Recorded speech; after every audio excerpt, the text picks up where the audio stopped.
Ladies and gentlemen, welcome back to the amazing city of Cardiff! It's the Cazzo Premier League. All brought to you by the Professional Dance Corporation. Coming to you live on Sky Sports. And now, ladies and gentlemen, it's time to meet the players. The winner of 7 PDC titles, a UK Open champion, and the winner of the US Dance Masters, the Asp, Nathan Aspinall!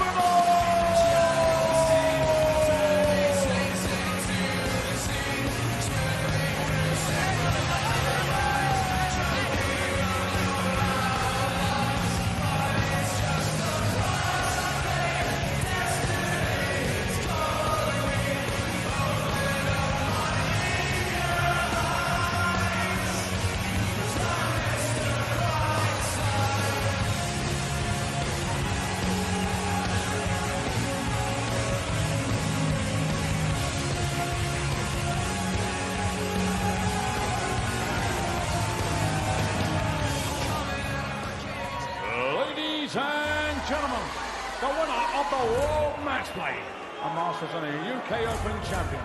Ladies and gentlemen, a 2-time World Cup champion and a 2-time champion of the world.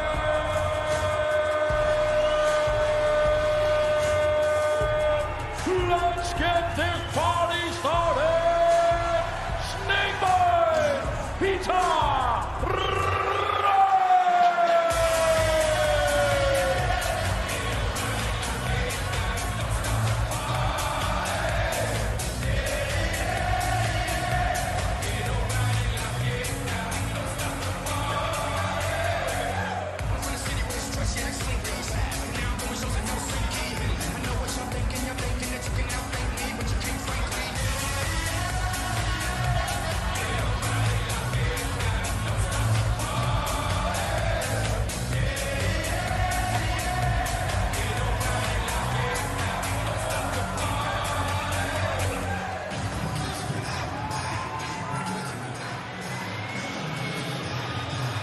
Our second quarter final, then this for a place in the semi-finals later, and a semi-final meeting with Michael Smith.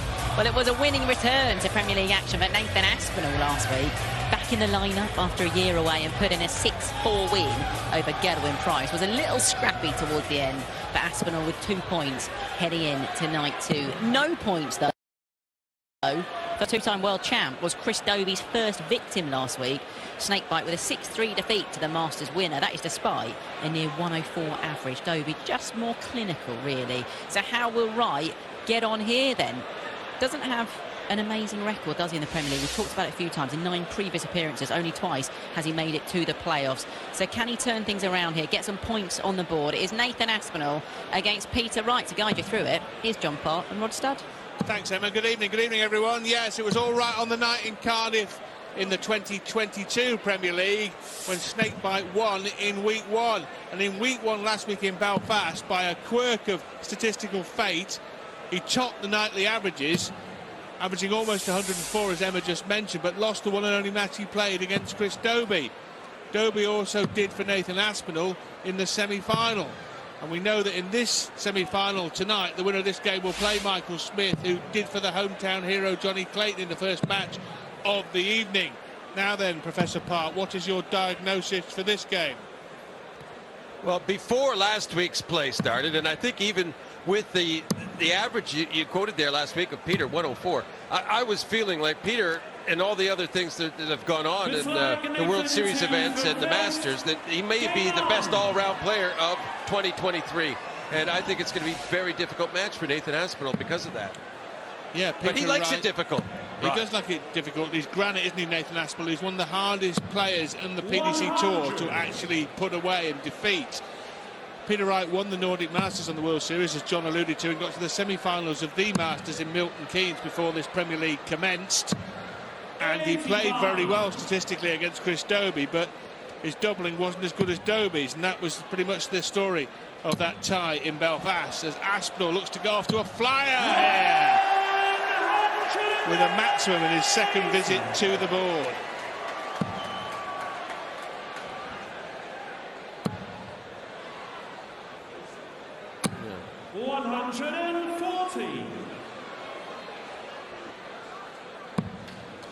Pretty good answer, though, for Peter. Get that 140 in. That's kind of the bare minimum you want to get back after 180's hit against you, in front of you. 140. Well, down to 81 after 9. Nathan Aspinall, he's not waiting to get embroiled here. He believes he's embroiled to start with, and he's right. 60. Nathan Iwuakwa, 81.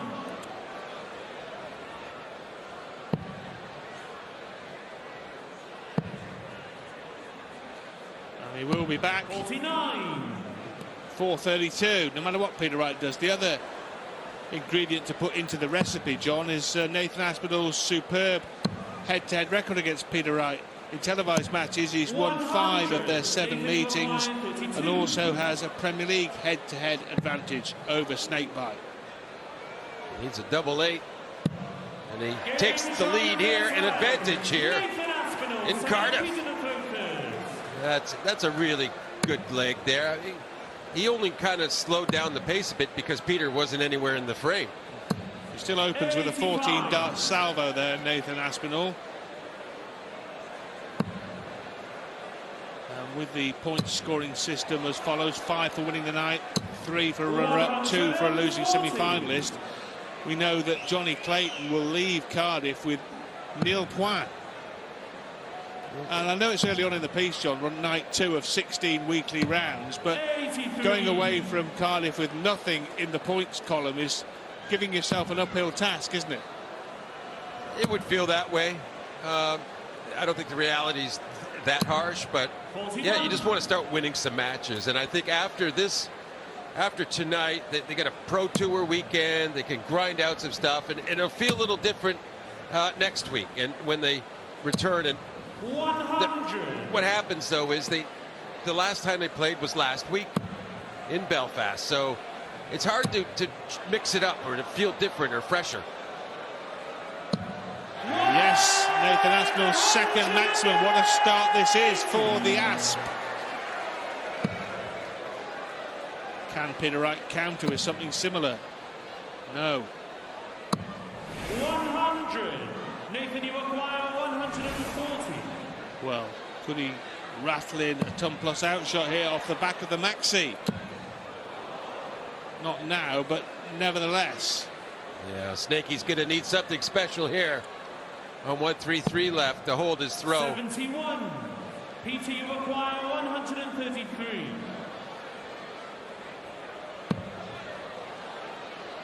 Well, he starts it off. So treble 19 leaves the double 8, and what a class answer this would be. And it is dead center. 1-3-3 out to hold the throw. Nathan was on 69 left, and he had to assume he needed it. And that was big pressure answered.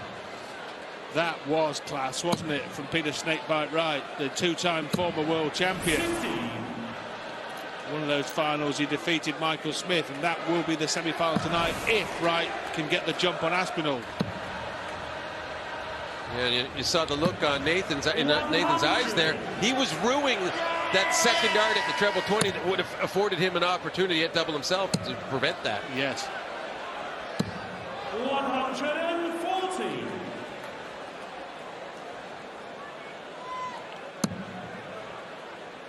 So it's from Wales to Scotland next week in the Premier League. To Glasgow.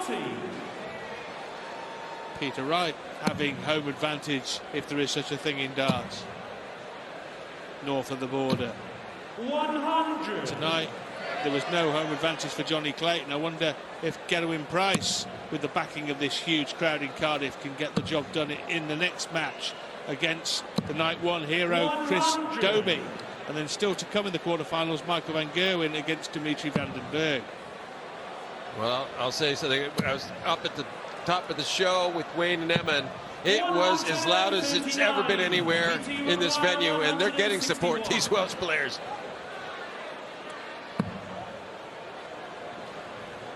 I'm sure Peter will get lots of support next week, especially the way he's playing. Beautiful setup play to pressure Aspinall on 62. He will only get 1 dart at double, and it will be a double 16 to regain the lead. But right now, as John pointed out, has put the pressure on. He's earned a shot at double 12. And now double 6. And now this is a crucial moment in the match, early on in the piece. Eastern side, double 6.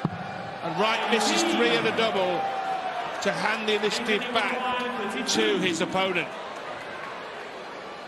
Yeah. The sort of opportunity Nathan will not want to squander. That's a good marker. He just had to move over a bit, but he found the other side and just keeps getting more awkward now. He'll believe he can hit it.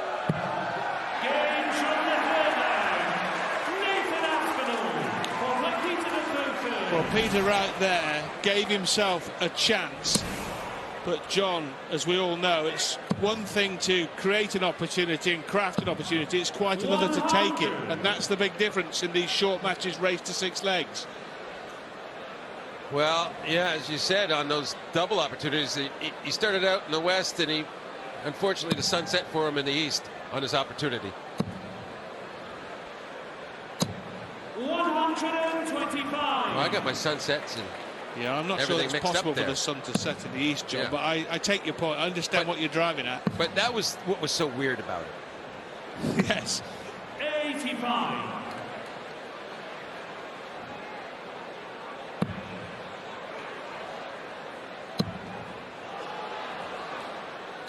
As Aspinall bangs in a third maximum in this match, we're only in the 4th leg.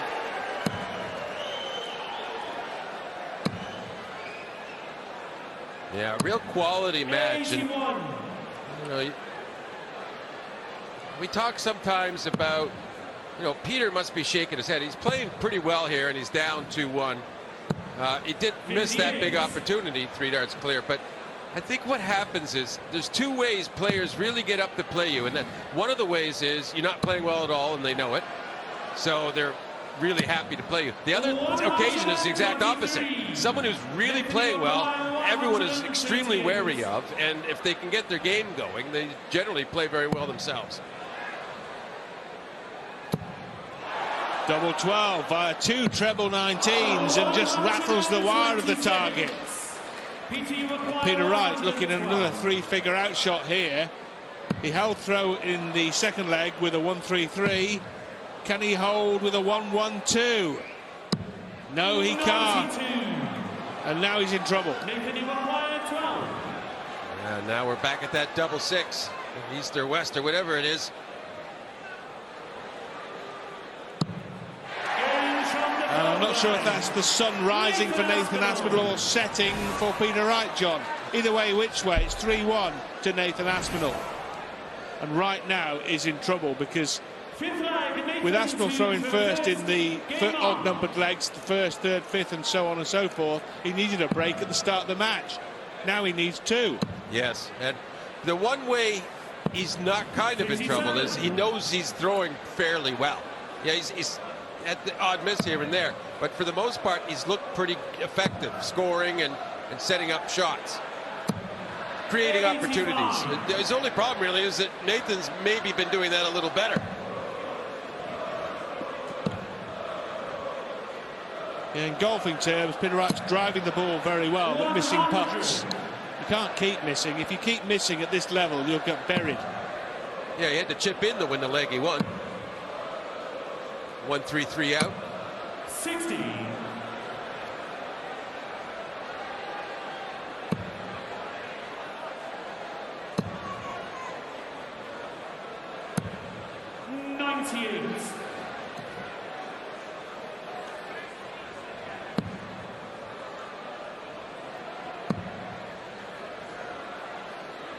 Well, we mentioned Johnny Clayton had gone out in the quarterfinals in night 1 and night 2, and Peter Wright in danger of doing exactly the self-same thing here, having lost to Dobie in Belfast. 100. He's now losing to Aspinall in Cardiff. In Cardiff last time, as I mentioned, he won the nightly tournament, annihilating Johnny Clayton in the final 6-1 with a brilliant performance. I think I remember him averaging 113 in that final. It was quite exceptional from Peter Wright. And another big outshot is on offer here to Snakebite. 156 this time. PT, you acquire 156. Not too many variations on this theme. And again he gets to the double 18. Sensational! Well, if he chipped in before, that's a hole-in-one and a par 3. Well, I mean, he's had a 1-3-3, he's just trumped it with a 156, and in between those two, John, he missed double top, didn't he, for 112.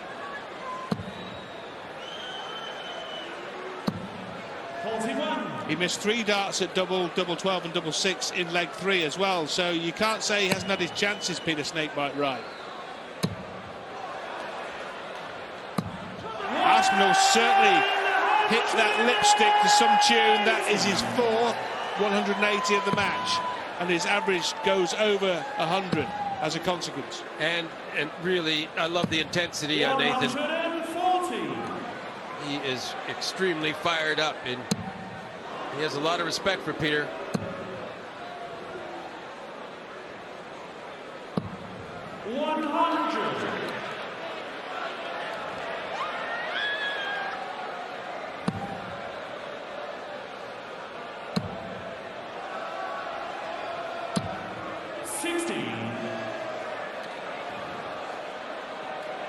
Aspinall is one of those players who enjoys a barroom brawl of a darts match. He loves a scrap. And he loves a maximum. Well, yeah, sometimes you need that mood as a player, and I kind of felt it for myself the same way that I would play at my very best if I felt that intensity, that real ferocious competitiveness. Double 16.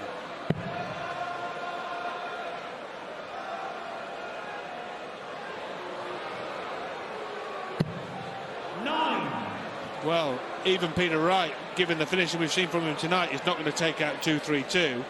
Not in one visit. He might leave it handy, though, mind you. He will leave it handy. Well, he can't quite get his first 180 of the match, but he's probably not expecting much other than a double hit here, and that's exactly what he's seen from Nathan Aspinall, who goes ahead 4-2. He's now 2 legs ahead, and you know that's the point where if you're Peter Wright, you do not want him to win another leg and get that leg away from the victory. You want to maintain that cushion of comfort. Oh, look at this. Look at this. Half a dozen 180s. Now, just a reminder, John, of Professor Park's theory of relativity. You need to keep your opponent as many legs away from the winning line as you are behind him. Am I right? Yeah, but that 180 there, that took all comfort away, really. It's now a bed of nails. 57. And he's afraid to make a wrong move. Peter Wright has done so. He's adjusted well there, though. 85. You can really read it in the face of the ex-world champ. Peter Wright is feeling the heat that this man Nathan Aspinall is producing, just turn after turn. Well, now very likely to be Aspinall 5, Wright 2 in a couple of minutes, and that would leave Peter Wright having to win 4 consecutive legs to win the tie.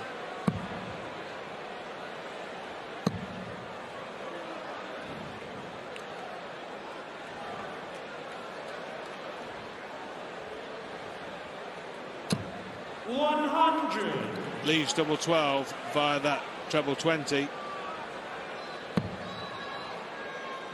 And Aspinall here with a finish on the cards of 15 darts or fewer as Wright finally breaks his 180 drought.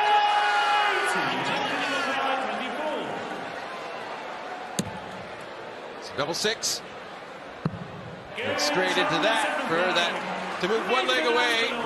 14 dart leg, really consistently quality stuff. Well, Wright has thrown first.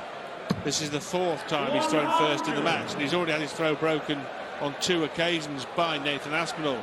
He's got to hold here, then break, then hold, then break.